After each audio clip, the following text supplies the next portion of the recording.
yeah, they shift super quick. What is this car? This is crazy. Platform sharing is a very common practice amongst automakers, but I would argue that Audi has the most to gain by doing it. What is platform sharing? Well, it's this basic premise where you could use the similar building blocks and common parts to make multiple vehicles instead of just one. Take, for example, the Kia Telluride and the Kia Carnival. Those are actually on the same platform, but which one of those benefits from sharing a platform with the other? It's not very obvious. Now take, for example, the Q7 and Q8.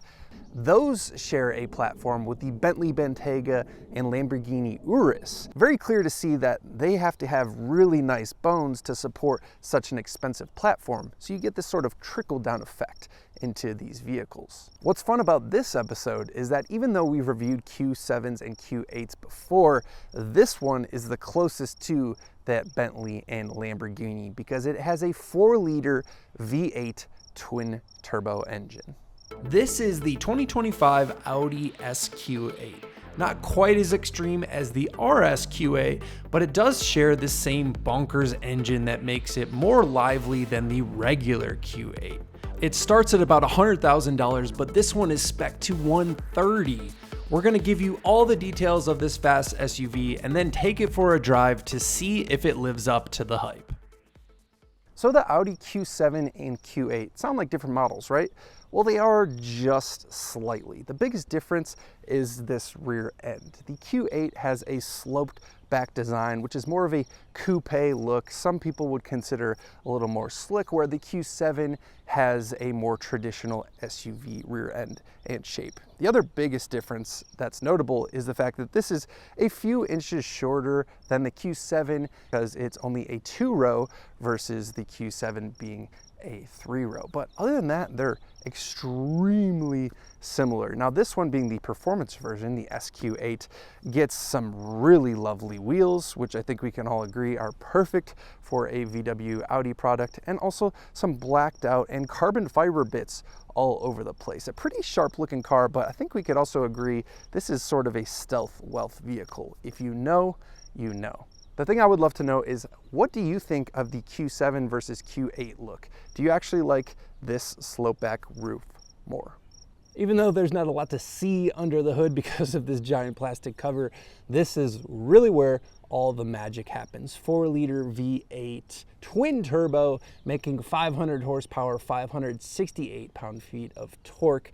Of course, not quite as much as the Bentley Bentayga or the Lamborghini Urus, but that's really mostly due to tuning, because fundamentally this is the same engine. They've just sort of detuned it because you're paying less money, but still a super stout engine paired with a ZF 8-speed transmission that is known to be pretty good as well. Some other things that are worth noting in here: mechanically, this is on air suspension. It is a sport active air suspension, so we'll see what that's like out on the road. But also, of course, fuel economy, 15 city, 21 highway, really not that bad considering this is a massive SUV and it makes over 500 horsepower. I'm gonna give you the high level notes of the Q8 because really, if you want every little detail, go watch my Q7 video, because these are basically identical, and I did a deep dive into what makes that good and bad. With the Q8, there are a couple things that you get, like red seat belts, or the SQ8 I should say.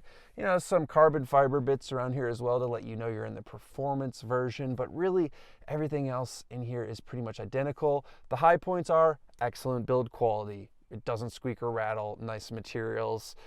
You also get an excellent sound system. This Bang & Olufsen sound system is fantastic. All this feels, the price point, there is unfortunately just as much use of piano black in here, which is not ideal. And really the HVAC and infotainment is not the best. Haptic touch, it's just a little bit weird to get along with, especially when you're trying to just adjust things like you're turning up your heat or turning it down with your AC. One cool thing though I will say is that you can turn the heated seats and the vented seats on at the same time, which is a certain kind of luxury. I don't think any vehicle where you've had the heated seats on and you turn the vented seats on, it like immediately gets rid of the heated seats. So that's kind of cool. But outside of that, the seating is excellent. Front seats, very comfortable. Quilted leather, look really nice. The rear seats, this is kind of important. A lot of coupe-esque SUVs have a slanted roof and it cuts into your headroom. But at 6'1", I could still sit back there and have enough headroom, which is nice. That's really it. Quick summary. Let's try and throw a bike in the back, but let's make that quick because I want to take this thing for a drive because that's what this car really excels at. For context, the Q7 I had previously fit my extra large frame bike without issues.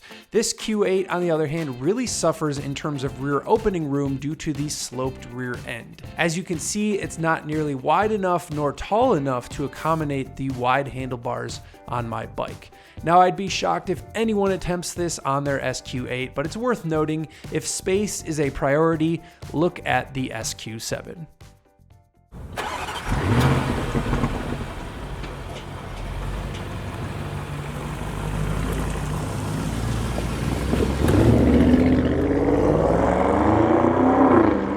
Time for a drive in the SQ8. Just put the window down so we can hear this engine.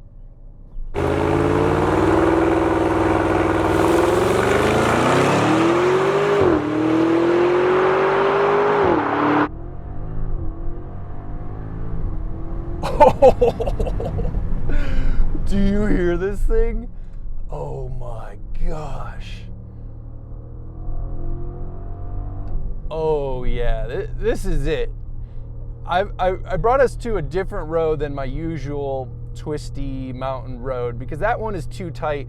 This thing, you need to stretch its legs. My God, this engine, I mean, I feel like I'm already getting to the conclusion, is a masterpiece. You know, a lot of turbocharged engines these days, V8s, it doesn't matter what it is, they kind of get very muted because the turbo is a natural muffler, in fact, and they don't sound as good as naturally aspirated V8s, but dude, you couldn't tell me that in this car. Oh my gosh. All right. So these cars get a lot of flack, right? Like in terms of this class of vehicle, making a sports car out of an SUV, people are like, it's too heavy. Why wouldn't you just make it a real sports car that's a lot lighter? And yeah, you're absolutely right. It would be better as a sports car, but you know what? Some people have families. Some people have limited space. They can't have a daily driver and a sports car. They need a car to do everything. They really enjoy driving. They love the sound of a V8, but they need to put people in the back. They need to haul stuff around. And you know what? I don't understand the hate with these cars because you can have everything. Yeah, it could be better as a sports car, but like, show me, this is ludicrous, absolutely ludicrous. Show me a vehicle that can do everything like this. I'm just blown away genuinely at this SQ8. The engine, as I've talked about, it has power everywhere, every RPM, every speed. It pulls like a freight train. It sounds incredible. And you know what? We'll talk about more of the comparison with an X5 that has a V8 in the end, but this is the loudest. This is louder than an X5 M60, like for sure. It barks on shifts. I'm gonna put it in manual here and give you guys a shift. Let's go down to 1 here. Oh yeah, baby.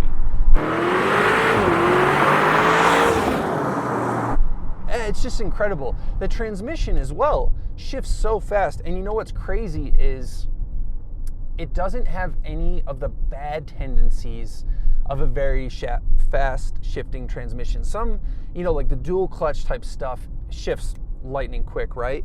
But around town, low speed, you're in a parking lot, it's a little jerky. This car has none of that. It still has all the smoothness, everything that you want out of a luxury vehicle. And that's what's so amazing about just this whole package is the dual personality of it. Because outside of the transmission being fast when you want it to and comfortable when you want it to, the suspension.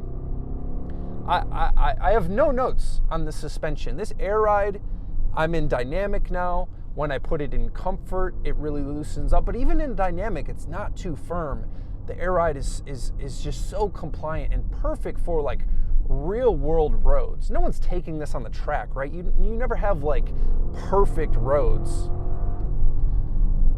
But when you have broken pavement or something less than ideal, this just soaks everything up, doesn't upset the chassis. And then you have all the electrical, mechanical systems behind the scenes that are allowing you to just like dominate this road. I drive this road all the time in a sports car with friends, and I could keep up with probably anybody on this road in this car because you have rear steer, which, you know, effectively shortens the wheelbase. Not only does that benefit around town because you can make tighter turns, but at high speeds, it gives you more stability. You also have the sport diff, which in my old S4, I drove one without and one with. Man, that really transforms the car. It helps you rotate the vehicle. I mean, they have thrown everything at this, and it is just incredible. And I can't believe you can hustle this car as big as it is and as heavy as it is around a road like this. It's incredible. The only thing I will say dynamically that I don't love are the brakes. As I push them, they're okay, but they're a little bit inconsistent, and really more so around town. I find them to be like hard to be very smooth with. There's something weird going on at low speeds. So the BMW brake pedal I find more natural, and they do that a little bit better. But going back to this comparison, would you take an X5 M60 or this? I'm thinking this. I personally like the way this looks better, and that's a contributing factor. Like, you guys will have to decide. That's certainly totally up to you. But this engine really is what I think sets it apart, because while the X5, did I say M5? I meant X5. If I said M5, forgive me. The X5 M60, and I might have set these brakes on fire. The X5 M60 is ballistically fast and does sound pretty good, but it doesn't sound like this. It does not have anywhere near the volume that this car has. So for that, I love the experience in this thing. So really, like, it's just the ultimate all-around car. I mean, genuinely, I can't think of another car that I like better as an all-arounder. Literally do everything. Haul people around, be comfortable, not beat you up, be quiet. And I took it on a road trip. It was so good on that. And then you could come on this road and keep up with anything. I mean, the power is there, the way it gets around a corner. These roads were damp. It just rained. It doesn't matter. Quattro, of course, it's a bonkers experience. And Audi has a masterpiece with this engine. It makes me really want to drive like a RS6 Avant. This engine and probably all the other electromechanical systems in a smaller form factor. Crazy, but this is awesome, man. If you're lucky enough to like be able to afford this new, hell yeah. If you could buy it used, because they do seem to lose a lot of value on the used market, hell yeah. I don't know about long-term reliability. There's a lot going on. We talked about rear steer, sport diff, air suspension, twin turbo V8. That's a little scary, but if you're buying it new, CPO, leasing it, whatever, you're gonna love this thing. This thing is awesome. If you made it this far in the video, guys, thank you very much. Consider hitting that like and subscribe button if you did, and I look forward to seeing you on the next one. Peace.